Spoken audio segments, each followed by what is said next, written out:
Hello everyone, we'll continue our lecture on biotechnology. In last classes we are doing the biotechniques, that is techniques that are used in biotechnology. That would be your 3 marker and 5 marker questions for your mains exam, as well as it can also be important as your pre-questions. We'll continue with biotechniques. The biotechnique for today is polymerase chain reaction, इसे PCR भी कहते हैं. Anyways ये जो PCR है ये आपके लिए 3 मार्कर 5 मार्कर प्लस प्री के हिसाब से इंपॉर्टेंट रहेगा. ये हाल फिलहाल में कोविड की वजह से बार बार न्यूज में आपने सुना होगा आरटीपीसीआर इज कह सकते हो एक वर्जन ऑफ पीसीआर. तो इस वजह से ये आपके लिए एग्जाम पर्सपेक्टिव से बहुत ज्यादा इंपॉर्टेंट हो गया. देखते हैं पीसीआर क्या है, पॉलीमरेज चेन क्या है, पॉलीमरेज चेन रिएक्शन क्या है, पहले ये देखेंगे, फिर आरटीपीसीआर भी हम लोग देखेंगे. अगेन ये कोविड की वजह से करंट अफेयर के लिए भी आपके लिए इंपॉर्टेंट है पीसीआर. देखते हैं इसके बारे में. PCR is a technique used to make numerous copies of a specific segment of DNA quickly and accurately. तो PCR क्या है अगर 3 मार्कर में पूछा जाता है तो it is a technique that can make numerous या फिर multiple copies from a single specific DNA segment. जैसे एक एग्जांपल लिखते हैं, हमें क्राइम सीन पे एक ब्लड ड्रॉप मिला है या फिर एक हेयर सैंपल मिला है या फिर कह सकते हो एक सीमेन का सैंपल हमें मिल गया है. तो उसमें क्वांटिटी बहुत कम होने की वजह से डीएनए बहुत कम है. ठीक, अब मान लेते हैं देयर आर 10 सस्पेक्ट्स या फिर हंड्रेड्स ऑफ सस्पेक्ट्स. जैसे एक एग्जांपल के तौर पे कहीं पे लेट्स से कोई फंक्शन वगैरह हो रहा था, कहीं पे गैदरिंग हो रही थी और वहां पे कोई मर्डर क्राइम हुआ है, कुछ हुआ है, क्राइम हुआ है, तो वहां पे सस्पेक्ट्स की तादाद बहुत ज्यादा रहती है और डीएनए सैंपल बस थोड़ा सा माइन्यूट सा. तो थोड़े से डीएनए के साथ हम इतने सारे लोगों का डीएनए कैसे कंपेयर करेंगे. अगेन डीएनए जब कंपेयर करी जाएगी तो कौन सा टेक्निक हम यूज करेंगे, डीएनए फिंगरप्रिंटिंग. ठीक, तो इसे डीएनए फिंगरप्रिंटिंग टेक्निक के लिए हमें बहुत सारे डीएनए सैंपल की जरूरत पड़ती है, लेकिन हमारे पास तो जो सस्पेक्ट का डीएनए बहुत कम है. तो इस वजह से हम क्या करते हैं, पीसीआर टेक्निक के जरिए डीएनए का जो अमाउंट है वो एम्पलीफाई करते हैं, बढ़ा देते हैं. ठीक, बढ़ाने के बाद अब हम क्या कर सकते हैं, जितने भी सस्पेक्ट्स हैं उन चाहे वो 100 हो 1000 हो डजंट मैटर, अब उन सस्पेक्ट के साथ हम क्या कर सकते हैं, इस अनलिमिटेड अमाउंट ऑफ डीएनए को हम क्या कर सकते हैं, कंपेयर कर सकते हैं. तो पीसीआर का काम यही है, ये क्या करता है, डीएनए को एम्पलीफाई करने में और उसकी क्वांटिटी बढ़ाने में हेल्प करता है. देखते हैं इसके बारे में. The PCR enables investigators to obtain large quantities of DNA that are required for various experiments and procedures in molecular biology. Molecular biology जो है ये हमारे DNA RNA के साथ जुड़ा हुआ है. Forensic analysis वही क्राइम इन्वेस्टिगेशन के दौरान जहाँ पे DNA को मैच करी जाएगी. इवोल्यूशनरी बायोलॉजी, इवोल्यूशन वगैरह के बारे में स्टडी करने में, प्लस मेडिकल डायग्नोस्टिक्स, क्योंकि डीएनए के अंदर जीन होती है. अगर हम एक ही डीएनए के साथ काम करते हैं, जीन के बारे में स्टडी कर रहे हैं, किसी वजह से वो डीएनए का डैमेज हो जाती है, तो फिर हम आगे कैसे डीएनए प्रोक्योर करेंगे. तो इस वजह से एक ही डीएनए को मल्टीपल कॉपीज बना देते हैं, एम्पलीफाई करके हम अलग अलग काम कर सकते हैं. तो पीसीआर रिएक्शन की ये इंपॉर्टेंस है. अगर 5 मार्कर में आ गया तो हम डेफिनेशन लिखेंगे जो फर्स्ट लाइन में है, प्लस बाकी के जो एप्लीकेशन पार्ट है उसे हम कंप्लीट करेंगे. देखते हैं हिस्ट्री ऑफ पीसीआर. पीसीआर को किसने डेवलप करा था. PCR was developed in 1983 by Kary Mullis. ठीक, ये हमारे लिए प्री के हिसाब से इंपॉर्टेंट है. तो पीसीआर को किसने डेवलप करा था, कैरी म्यूलिस ने डेवलप करा था. An American biochemist who won Nobel Prize for Chemistry in 1993 for this invention. ये भी हमारे लिए इंपॉर्टेंट है. कैरी म्यूलिस को नोबेल प्राइज मिला था for chemistry in 1993 for inventing PCR. PCR machine is designed to carry out PCR reactions and can complete many rounds of replication, producing billions of copies of a DNA fragment in only a few hours. That means अगर हमारे पास एक ही DNA strand है, उसी एक DNA strand से हम billions of DNA strand, duplicate DNA strand बना सकते हैं विद इन फ्यू आवर. अब उसी डीएनए को हम मल्टीपल तरीके से इस्तेमाल कर सकते हैं. ठीक, अब हम आगे बढ़ेंगे towards steps of PCR. PCR कैसे करी जाती है वो देखेंगे, साथ ही साथ उसे स्कीमेटिक में भी हम लोग देखेंगे और डायग्राम के सहारे भी हम पढ़ेंगे. Okay, steps of PCR. लेकिन अगर 5 मार्कर में क्वेश्चन आ जाता है, पीसीआर अगर 5 मार्कर में आ जाता है, तो हम पहले क्या लिखेंगे? डेफिनेशन लिखेंगे जो बोला गया था, जो पीसीआर का क्या ऑब्जेक्टिव है। फिर उसके बाद हम क्या करने वाले हैं, कहाँ उसको यूज कराया था वो मेंशन करेंगे। प्लस ये जो स्टेप्स ऑफ पीसीआर है, यहाँ पे आपको दिख जाएगा 3 स्टेप्स हैं यहाँ पे, डीनेचुरेशन, एनीलिंग और एक्सटेंशन। बस ये हेडिंग मेंशन करेंगे, डिटेलेशन में हमें नहीं जाना है। ये जो डिटेलेशन यहाँ पे दिया गया है वो आपके अंडरस्टैंडिंग के लिए दिया गया है। पीसीआर के कितने स्टेप्स हैं? पीसीआर को 3 स्टेप्स में कंडक्ट करा जाता है। क्या क्या है?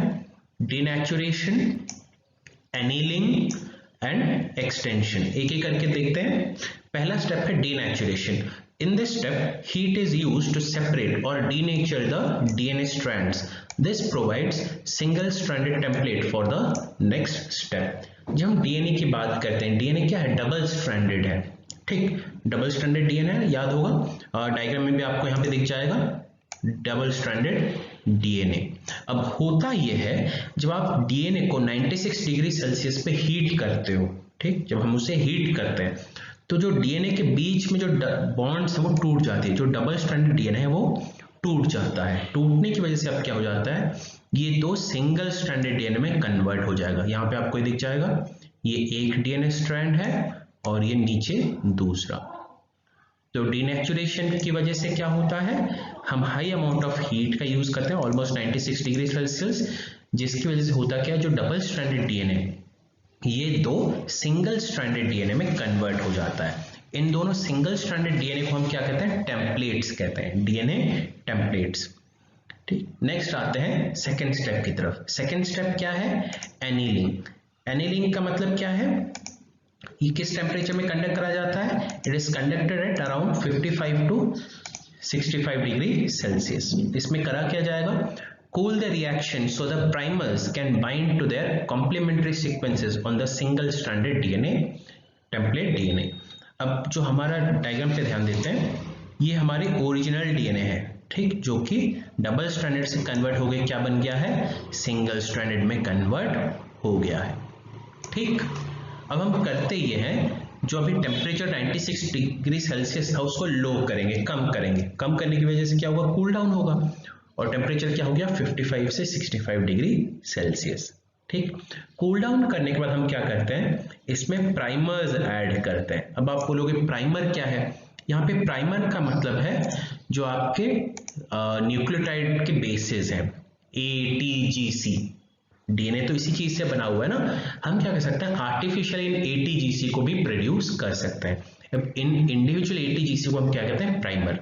ऑलरेडी हमारे सेकेंड स्टेज में हम ये करते हैं कि जो हमारे पास जो सिंगल स्ट्रैंडेड डीएनए था, दो जो सिंगल स्ट्रैंडेड डीएनए है, उसमें हम क्या ऐड करते हैं? बाहर से हम ऐड करेंगे प्राइमर, जो कि ATGC के इंडिविजुअल प्राइमर्स हैं, हम ऐड कर देते हैं। डीएनए की खुद की प्रॉपर्टी है, वो हमेशा डबल स्ट्रैंडेड फॉर्म में रहना पसंद करता है, लेकिन हमने यहाँ पे क्या करना? फोर्सफुली उसे सिंगल स्ट्रैंड में कन्वर्ट कर दिया। तो इसी वजह से होगा ये कि इसमें ऑपोजिट साइड से क्या होंगी? प्राइमर ऐड होनी शुरू हो जाएंगे। टॉप वाले डायग्राम पे ध्यान दीजिएगा, यहाँ पे देखिएगा TCAG यहाँ पे मौजूद है, इसके ऑपोजिट A, C के ऑपोजिट T, A के ऑपोजिट T, G के ऑपोजिट C ऐसे ऐड होती जा रही है। इसी तरह से ये एक डायरेक्शन में ऐसे क्या होंगे? न्यूक्लियोटाइड्स ऐड होती चली जाएंगी।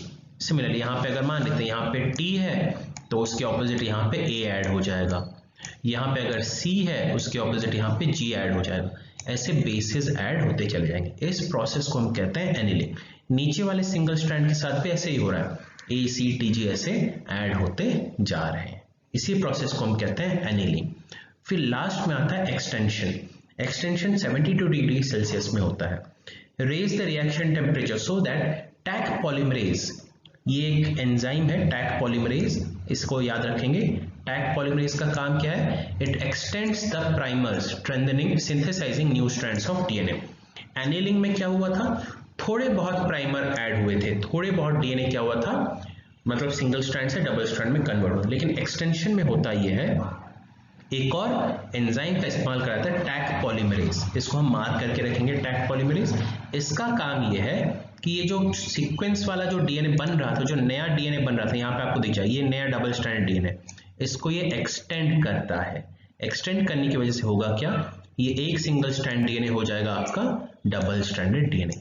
यहाँ पे आपको थर्ड स्टेप पे दिख जाएगा, पहले single stranded double stranded DNA first step में क्या होता है, दो सिंगल स्ट्रैंड बन गए थे, सेकेंड स्टेप में दो सिंगल स्ट्रैंड में धीरे धीरे डबल स्ट्रैंड फॉर्म होते हैं, और थर्ड स्टेप में एक्सटेंशन के बाद क्या होगा, आपको दो डबल स्ट्रैंडेड डीएनए मिल जाएंगी। और ये दोनों जो डीएनए है ये क्या है, आइडेंटिकल है, एक जैसी ही है, जिसको एक जैसी है। अब होगा ये कि एक से अब हमारे पास कितने डीएनए आ गए, दो डीएनए आ गए। अब पीसीआर में होता यह है कि एक साइकिल के बाद ये रिएक्शन रुकेगा नहीं, बल्कि साइक्लिक ऑर्डर में चलता जाएगा। मतलब होगा ये, अब ये दो नई डीएनए बन गई है ना, अब वापस से वही डीनेचुरेशन, एनिलिंग और एक्सटेंशन होगा। इसकी वजह से क्या होगा, दो डीएनए टूटेंगी और चार सिंगल स्ट्रैंडेड डीएनए बनेंगे, फिर उसके बाद फिर से एनिलिंग और एक्सटेंशन होगा, जिसकी वजह से चार नए डबल स्ट्रैंडेड डीएनए बन जाएंगे, फिर 4 से 8, 8 से 16, 16 से 32, ऐसे डीएनए क्या होती जाएगी, डबल होती जाएगी। कुछ ही घंटों में आपकी डीएनए की क्वांटिटी मिलियन से बिलियन टाइप में कन्वर्ट हो जाती है। आपको बस करना यह है, पीसीआर को रन होते देना है, प्लस एटीजीसी का जो प्राइमर है वो आपको बाहर से ऐड करते रहना है, क्योंकि ये खुद डीएनए इसको प्रोड्यूस नहीं कर सकते, आपको अलग से ऐड करते रहना पड़ेगा। इसी वजह से होगा कि क्या डीएनए की जो अमाउंट है वो क्या हो जाती है, एम्पलीफाई हो जाती है। So this is the step of PCR. ये खाली आपके समझने के लिए, खाली हेडिंग को याद रखेंगे, कॉन्सेप्ट को समझने के लिए यूज करेंगे, इसे आंसर में हमें नहीं लिखना है। अगर 5 मार्कर में आ गया, डेफिनेशन लिखेंगे, प्लस स्टेप्स मेंशन करेंगे, प्लस एप्लीकेशन मेंशन करेंगे, और हमारा आंसर कंप्लीट हो जाए। नेक्स्ट, पीसीआर का यूज क्या है वो देख लेते हैं। PCR is used in many research laboratories and it also has practical application in forensic science, genetic testing and diagnostic. Disease वगैरह को आइडेंटिफाई करने में, जीन थेरेपी वगैरह के लिए इसको इस्तेमाल करा जाता है। PCR can also be used to test for a bacterium or DNA virus in a patient's body. अब होता है कभी कभार क्या होता है, हमारी बॉडी में कोई पैथोजन बैक्टीरिया छिप जाता है जो कि मेडिकल लैब रिपोर्ट में शो नहीं होता है। उस केस में हम क्या करते हैं, जो पेशेंट है उसकी बॉडी से सेल सैंपल, टिश्यू का सैंपल लिया जाता है, उसको स्टडी कराया था, उसके डीएनए को सेपरेट करके हम क्या करते हैं, फिर आइडेंटिफाई करते हैं। हमें हमारे टिश्यू में से हमारा तो डीएनए निकलेगा ही निकलेगा, प्लस हो सकता है कोई बैक्टीरिया, कोई वायरस है वो हमारे सेल के अंदर छुपा हुआ है, इसी वजह से माइक्रोस्कोप में दिख नहीं रहा था, तो हम क्या करते हैं, उसके डीएनए को एक्सट्रैक्ट करते हैं, पीसीआर में स्टडी करेंगे, फिर उसके बाद उसको कंपेयर कर सकते हैं कि किसका क्या है। देखते हैं, if the pathogen is present, it may be possible to amplify regions of its DNA from a blood or tissue sample. फिर बाद में इसी पैथोजन के डीएनए को हम कंपेयर करेंगे, कंप्यूटर पे डीएनए के सैंपल्स मौजूद हैं, उसके साथ हम कंपेयर करेंगे कि जो नया बैक्टीरिया का सैंपल या फिर वायरस का सैंपल मिला है, डीएनए का सैंपल मिला है, किससे मैच हुआ है। उसके बाद हम डिजीज को आइडेंटिफाई कर सकते हैं और पेशेंट को ट्रीट भी कर सकते हैं। यही पीसीआर की एप्लीकेशन है। PCR and its application are a 5 marker question. फिर हम आगे बढ़ते हैं, RT-PCR, रिवर्स ट्रांसक्रिप्शन PCR, इसे कुछ लोग रियल टाइम PCR भी कहते हैं, one and the same thing. RT-PCR ये आपके लिए 3 मार्कर के हिसाब से इंपॉर्टेंट है, प्लस कोविड की वजह से ये आपके लिए प्री के लिए भी इंपॉर्टेंट है। RT-PCR क्या है देखते हैं। Reverse transcription PCR or RT-PCR allows the use of RNA as a template. Normally PCR में हमने क्या यूज करा था, डीएनए को इस्तेमाल करा था, डीएनए को ब्रेक करा डबल स्ट्रैंडेड से सिंगल स्ट्रैंडेड में, फिर उसी सिंगल स्ट्रैंडेड को एम्पलीफाई करा, ठीक। लेकिन RT-PCR में हम डीएनए का इस्तेमाल नहीं करते, हम किसका इस्तेमाल करते हैं, आरएनए का इस्तेमाल करते हैं। प्रोसीजर सेम है, खाली थोड़ा सा स्टार्टिंग थोड़ा सा डिफरेंट होगा। वैसे आपको याद होगा डीएनए से कॉपी होकर आरएनए बनती है ना, वाइस वर्सा भी हो सकता है, आरएनए से कॉपी होकर भी डीएनए प्रोड्यूस करी जाती है। इसी को हम कहते हैं रिवर्स ट्रांसक्रिप्शन। जब डीएनए आरएनए से डीएनए प्रोड्यूस होती है उसे हम कहते हैं रिवर्स ट्रांसक्रिप्शन। और आरटी-पीसीआर की खासियत यह है, आरएनए से हम कॉपी करके डीएनए बनाते हैं, फिर उसी डीएनए को हम क्या कर सकते हैं, मल्टीप्लाई कर सकते हैं। देखते हैं इसके बारे में। An additional step allows the detection and amplification of DNA. Normal PCR में ये एक एडिशनल स्टेप इसमें जुड़ जाएगा। इसमें होता क्या है, the RNA is reverse transcribed into complementary DNA. जो आरएनए को मैच करने वाले डीएनए को प्रोड्यूस करी जाती है यूजिंग रिवर्स ट्रांसक्रिप्टेज। ये एक एंजाइम है रिवर्स ट्रांसक्रिप्टेज, इसको यूज करके हम क्या करते हैं, आरएनए से डीएनए प्रोड्यूस करते हैं। From here on, the standard PCR procedure is used to amplify cDNA. एक बार हमें डीएनए मिल गया, उस डीएनए को इस्तेमाल करके हम क्या कर सकते हैं, नॉर्मल वही जो हमारा पीसीआर वाला टेक्निक है, वही डीनेचुरेशन, वही एनीलिंग, वही एक्सटेंशन वाली प्रोसीजर फॉलो करी जाएगी। आरटी-पीसीआर अब कहाँ यूज करी जा रही है, कोविड के ट्रीटमेंट का आइडेंटिफिकेशन, कोविड के वायरस को आइडेंटिफाई करने में यूज करी जाती है। क्यों, जो कोविड का जो वायरस है उसका जो जेनेटिक मटेरियल वो क्या है, आरएनए। तो हम क्या करते हैं, पेशेंट के सैंपल को कलेक्ट करते हैं, उसमें से हम क्या करते हैं, वायरस का आरएनए हम आइडेंटिफाई करते हैं, फिर आरएनए से एक सीडीएनए प्रोड्यूस करके उसको हम स्टडी करते हैं कि हाँ ये डीएनए मैच कर रहा है कि नहीं, वायरस का जो हमारे पास जो सीडीएनए कंप्यूटर में मौजूद है क्या उसके साथ मैच कर रहा है, नहीं। अगर मैच सक्सेसफुल हो गया तो हम कहते हैं हाँ ये बंदा जो है कोविड पॉजिटिव है, हाँ इसमें कोरोना वायरस मौजूद है। तो आरटी-पीसीआर का इस्तेमाल यहाँ करी जा रही है। इसी वजह से आरटी-पीसीआर में क्या होता है, टाइम लग जाता है। आपने सुना होगा रिपोर्ट आने में 2-3 दिन लग जाते हैं, क्योंकि जो प्रोसीजर कंप्लीट करने में घंटे लग जाते हैं, और इतने सारे सैंपल हैं, इतने सारे सैंपल होने की वजह से वो घंटे 1-2 दिन में कन्वर्ट हो जाते हैं। ठीक, आरटी-पीसीआर को हम प्री और 3 मार्कर के लिए मार्क करेंगे। प्रिंसिपल वही सेम है, खाली डिफरेंस क्या है, यहाँ पे आरएनए से पहले डीएनए बनाते हैं, फिर डीएनए को वैसे ही एम्पलीफाई करी जाती है एज इट इज।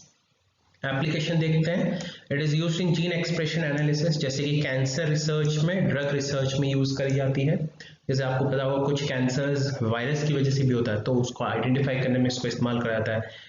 नए नए ड्रग्स वगैरह, मेडिसिन वगैरह डेवलप करने में भी यूज करी जाती है, जैसे पर्सनलाइज्ड मेडिसिन करी जाती है, क्योंकि हमारी डीएनए स्पेसिफिक मेडिसिन बनाने में यूज करी जाती है।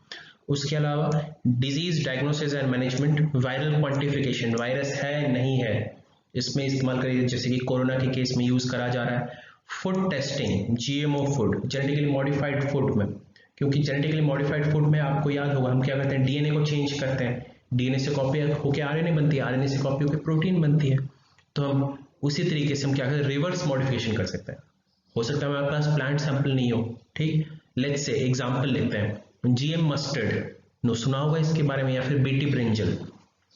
तो ब्रिंजल जो है क्या है, प्रोडक्ट है, उस प्रोडक्ट में क्या होगा, हो सकता है कोई हार्मफुल प्रोटीन हो, तो हम क्या करते हैं उस ब्रिंजल को कलेक्ट करेंगे या फिर जीएम मस्टर्ड को कलेक्ट करेंगे, उसके अंदर से हम क्या करेंगे, आरएनए को निकाल देंगे। उस आरएनए में से हम क्या कर सकते हैं, रिवर्स ट्रांसक्रिप्शन करके हम क्या कर सकते हैं, मॉडिफाइड डीएनए को आइडेंटिफाई कर सकते हैं। तो चेक कर सकते हैं अच्छा इस डीएनए की वजह से फूड पॉइजनिंग हो रही है नहीं हो रही। तो इस तरह से जीएमओ फूड को भी क्या कर सकते हैं, फूड टेस्टिंग वगैरह भी करी जा सकती है। So this is the application of RT-PCR. Again 3 marker, 5 marker में चांस नहीं है। अगर 5 मार्कर में आ गया तो ये एप्लीकेशन लिख सकते हो। अगर आपको ये याद नहीं आ रहा है तो पीसीआर का ही एप्लीकेशन चुपचाप लिख लेना, चल जाएगा। Next, stem cell therapy. ये पहले भी एमपीपीएससी के क्वेश्चन में आ चुका है। स्टेम सेल थेरेपी आपके लिए प्री 3 मार्कर, 5 मार्कर और 11 मार्कर क्वेश्चन के हिसाब से इंपॉर्टेंट है। देखते हैं क्या है stem cell therapy. It is also known as regenerative medicine, which promotes the reparative response of diseased, dysfunctional or injured tissue using stem cells or their derivatives.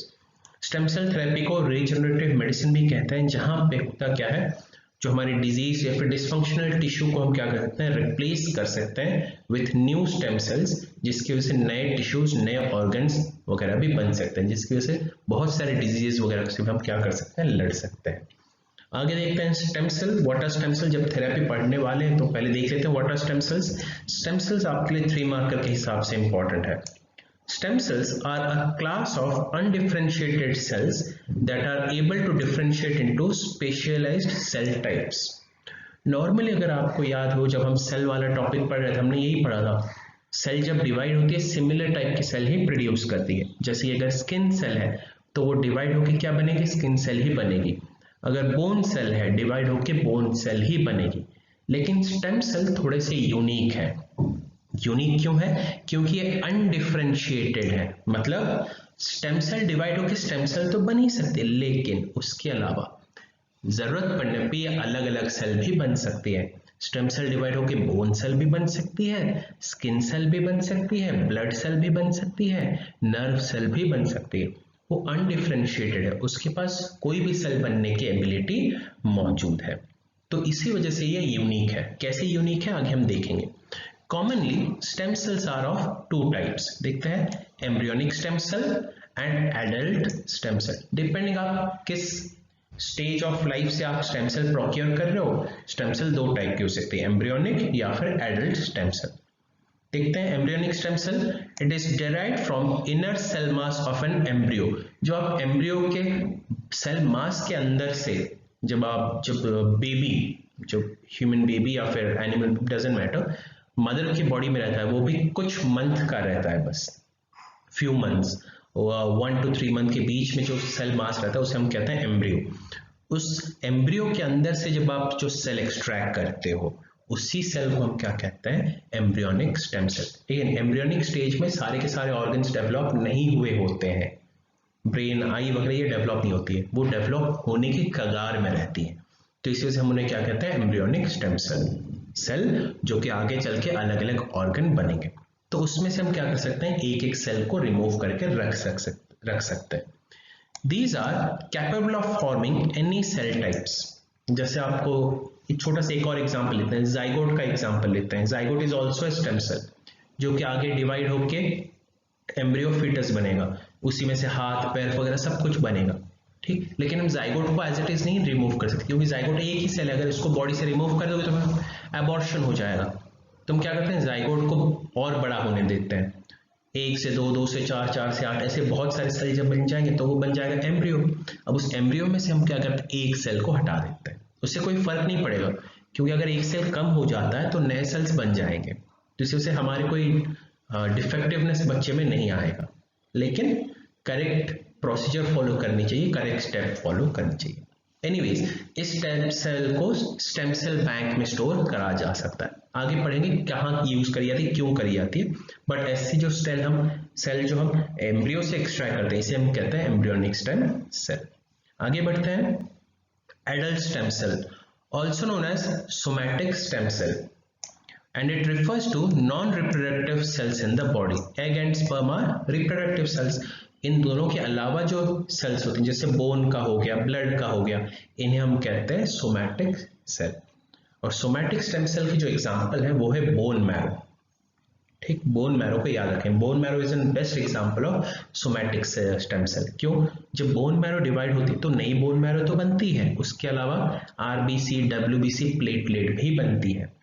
अभी हमने पढ़ा था ना स्टेम सेल की खासियत क्या है, वो खुद डिवाइड होती है तो स्टेम सेल तो बनाएगी, उसके अलावा अलग अलग सेल भी बना सकती है। जैसे कि बोन मैरो डिवाइड होगी तो आरबीसी, डब्ल्यूबीसी और प्लेटलेट भी बनाती है, ठीक।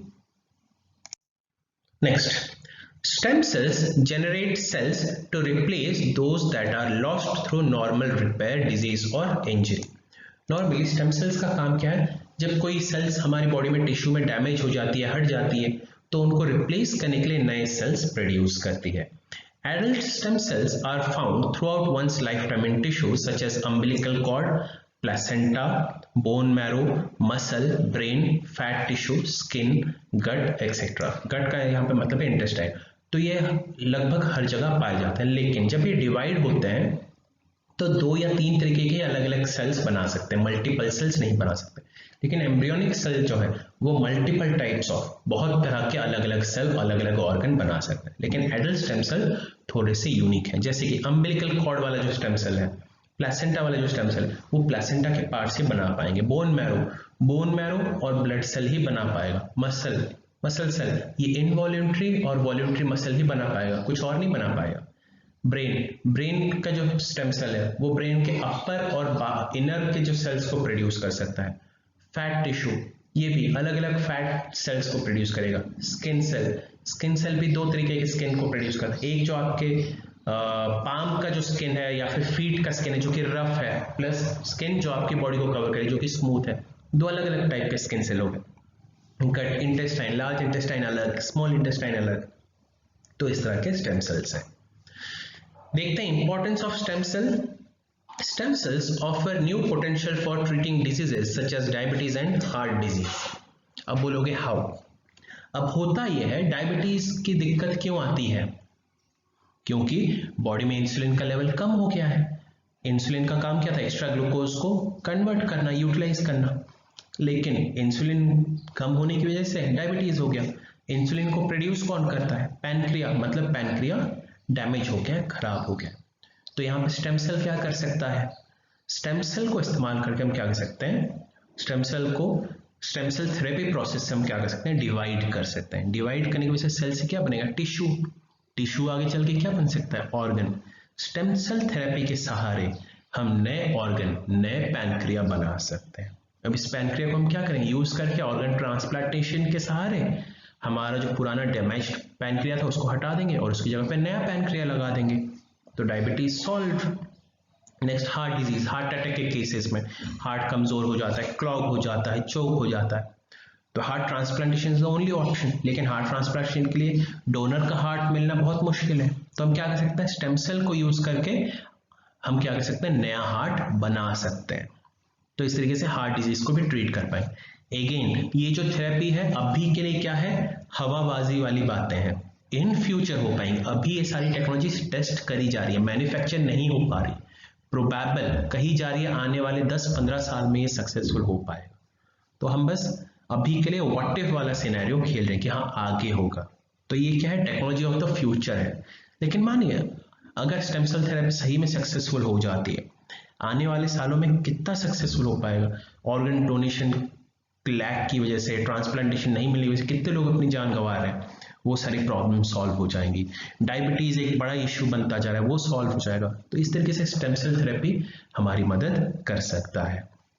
Next, to screen new drugs and to develop model systems to study normal growth and identify causes of birth defects।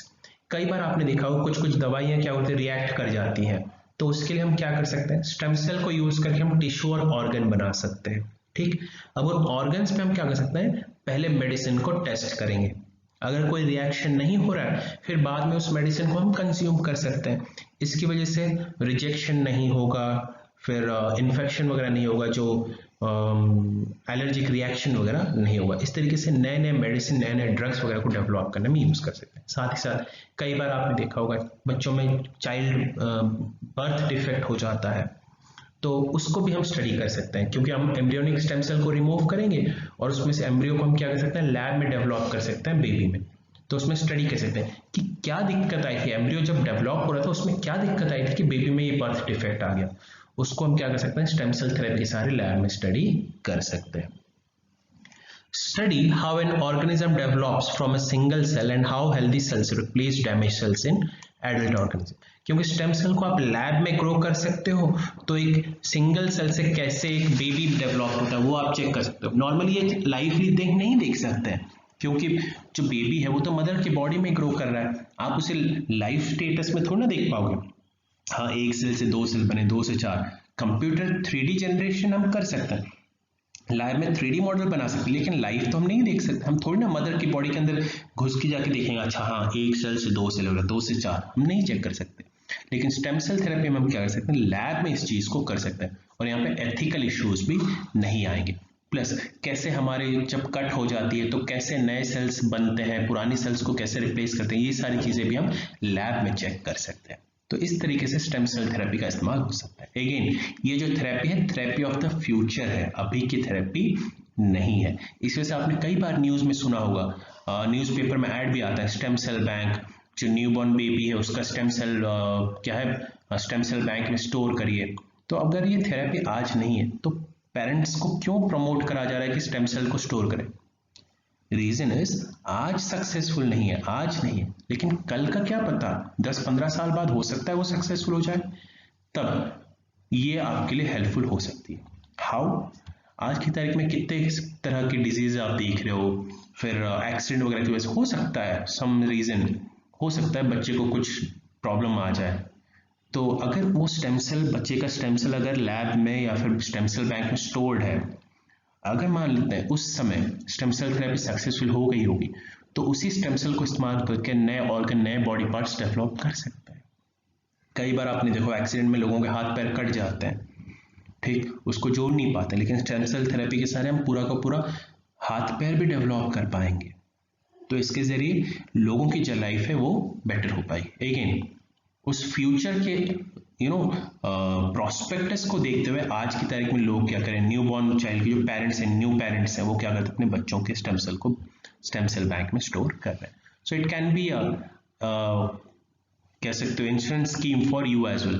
कहीं ना कहीं हम और आप फ्यूचर में you will marry and you will have your families, तो दिस कैन ऑल्सो बी एक कह सकते हो an insurance for your future child. So इस थेरेपी के बारे में 3 मार्कर, 5 मार्कर, 11 मार्कर के हिसाब से इसको प्रिपेयर करिएगा. Last topic for today is 3-parent baby. UK became the first country to have officially approved procedure to create 3-parent babies. थोड़ा सा कंट्रोवर्शियल है, एक बेबी के तो 2 ही पेरेंट होते हैं. 3-parent बेबी का कॉन्सेप्ट क्या है, 3 पेरेंट्स कैसे हो सकते हैं. तो प्री के लिए देख लेते हैं पहले. UK is the first country to become 3-parent baby. ठीक, ये प्री के हिसाब से इंपॉर्टेंट है. 3-parent बेबी जो टेक्निक है उस टेक्निक को हम एक और नाम से जानते हैं, इसे हम कहते हैं माइक्रोकॉन्ड्रियल रिप्लेसमेंट थेरेपी. इसी थेरेपी को यूज करके 3-parent बेबी बनाया जाता है. इस थेरेपी के बारे में सुनने से पहले पढ़ने से पहले एक चीज थोड़ा सा हम समझने की कोशिश करते हैं. जो नॉर्मल सेल है, हमारा कोई भी सेल ले लेते हैं, उस सेल में डीएनए कहाँ मौजूद है. डीएनए 2 जगहों पे मौजूद है सेल के अंदर. एक हमारे न्यूक्लियस के अंदर मौजूद है, दूसरी चीज थोड़ा सा डीएनए हमारे माइटोकॉन्ड्रिया में मौजूद है. ठीक, इस चीज को याद रखेंगे. जो डीएनए है न्यूक्लियस में मौजूद है प्लस माइटोकॉन्ड्रिया में. ठीक, नेक्स्ट हमारी बॉडी में जो डीएनए ये आया कहां से था, 23 क्रोमोसोम मेल पेरेंट से आए थे, 23 फीमेल पेरेंट से, आधा आधा. ये दोनों सेट ऑफ क्रोमोसोम मिलके 46 क्रोमोसोम बने और हमारा कंप्लीट डीएनए बना है. Now what happens is male and female parent का तो डीएनए हमारी बॉडी में मौजूद है, लेकिन ये डीएनए कहाँ मौजूद है, न्यूक्लियस में मौजूद है प्लस माइटोकॉन्ड्रिया में. लेकिन यहाँ पे एक क्लॉज है, न्यूक्लियस में मेल एंड फीमेल पेरेंट दोनों का डीएनए मौजूद है, लेकिन माइटोकॉन्ड्रिया के अंदर जो डीएनए है वो थोड़ा सा हटके है. उसमें फीमेल पेरेंट का पार्ट डीएनए है, मेल पेरेंट का डीएनए नहीं है. तो इस चीज को हम याद रखेंगे. न्यूक्लियस में दोनों पेरेंट का डीएनए है, लेकिन जब हम बात करते हैं माइटोकॉन्ड्रिया के अंदर जो डीएनए है वो बस फीमेल पेरेंट का ही डीएनए, उसमें मेल पेरेंट का डीएनए नहीं है. और वो एक छोटा सा पीस है, बहुत छोटा सा माइन्यूट सा पीस है. अब देखते हैं एमआर की technology. It is used to replace mother's faulty mitochondrial DNA with healthy mitochondria from a donor during IVF process. IVF in vitro fertilization, जिसे आप टेस्ट ट्यूब बेबी भी कहते हो. टेस्ट ट्यूब बेबी में क्या होता है, लैब में हम क्या करते हैं, स्पर्म और एग को फ्यूज करते हैं और जाइगोट बनाते हैं, इसी को हम IVF प्रोसेस कहते हैं. अब जो जाइगोट है वो एक सिंगल सेल है. ठीक, उस सेल में एक न्यूक्लियस होगा, माइटोकॉन्ड्रिया वगैरह भी होगा. लेकिन मान लेते हैं अगर मदर को कोई जेनेटिक डिजीज है, डिफेक्ट है, जो कि माइटोकॉन्ड्रियल डीएनए में ही मौजूद है, तो हम इस प्रोसीजर में हम क्या कर सकते हैं, जो जाइगोट के अंदर में जो माइटोकॉन्ड्रिया है, उस माइटोकॉन्ड्रिया के जो अंदर डीएनए है, उस डीएनए को पूरा हम हटा देंगे. फॉल्टी मदर्स डीएनए को हम हटा देंगे. मदर का जो फॉल्टी डीएनए उसको हम हटा देते हैं. उसकी जगह पे किसी एक और फीमेल से हम क्या करते हैं, माइटोकॉन्ड्रियल डीएनए कलेक्ट करते हैं और इस डीएनए को यहाँ पे इंसर्ट कर देते हैं. ठीक, तो हमने क्या करा, मदर का फॉल्टी माइटोकॉन्ड्रियल डीएनए हमने रिप्लेस कर दिया विद अ थर्ड पर्सन, किसी और लेडी के डीएनए के साथ हमने क्या कर दिया, एक्सचेंज कर दिया. अब उस जाइगोट के अंदर कितने डीएनए हैं, न्यूक्लियस के अंदर मदर का भी डीएनए है प्लस फादर का डीएनए, और माइटोकॉन्ड्रिया के अंदर डोनर फीमेल का डीएनए है. तो चाइल्ड के जो जाइगोट के अंदर टोटल कितने डीएनए हैं, 3 अलग अलग डीएनए हो गए. अब ये जाइगोट जब इवॉल्व होके जाइगोट से एम्ब्रियो बनेगा, एम्ब्रियो से फीटस, फिर फीटस से जब बेबी बनेगा, उसके अंदर 3 अलग अलग लोगों के डीएनए होंगे कि नहीं, होंगे ही होंगे. अब इस टाइप के बेबी को हम कहते हैं 3-parent बेबी, क्योंकि इसके अंदर 3 अलग अलग लोगों के डीएनए मौजूद है. The donor's mitochondria contribute just 37 genes to the child compared to more than 20,000 from the parent. वैसे माइटोकॉन्ड्रिया के अंदर जो जीन्स है, जो डीएनए बहुत छोटा होने की वजह से बस 36 जीन्स ही होते हैं. वैसे देखा जाए मेल एंड फीमेल जो हमारी बॉडी में जो 23 पेयर ऑफ क्रोमोसोम्स है उसमें लगभग 20,000 से ज्यादा जीन्स होते हैं, और जो डोनर से हमें जो डीएनए मिला है बहुत छोटा होने की वजह से बस उसमें 36 जीन्स ही होता है, तो कुछ मेजर अमाउंट नहीं है, लेकिन फिर भी थोड़ा सा डाइल्यूशन तो आ गया ना, तो इसी वजह से हम इसे कहते हैं 3 parent baby. This 37 gene is a negligible amount and far less than one would gain from a blood transfusion or organ transplant. बल्कि ब्लड ट्रांसफ्यूजन और ऑर्गन ट्रांसप्लांटेशन में तो हमें और ज्यादा जीन्स मिल जाते, पूरा पूरा ऑर्गन आ गया, पूरा पूरा 200 ml 400 ml ऑफ ब्लड आ जाता है, उसमें तो ज्यादा डीएनए बल्कि होता है, उसके कंपेरिजन बहुत नेग्लिजिबल। लेकिन फिर भी जो बेबी बॉर्न आउट हुआ है उसमें 3 अलग अलग लोगों के डीएनए मौजूद हैं, तो हम एक कॉन्सेप्ट यूज कर रहे हैं 3 पेरेंट बेबी। तो इसे प्री के लिए मार्क करेंगे प्लस 3 मार्कर, 3 मार्कर में 3 parent baby as it is आ सकता है या फिर माइटोकॉन्ड्रियल रिप्लेसमेंट थेरेपी भी आ सकता है। ठीक, 3 मार्क का question. This is for today, कल बाकी का करेंगे। Have a good day, take care.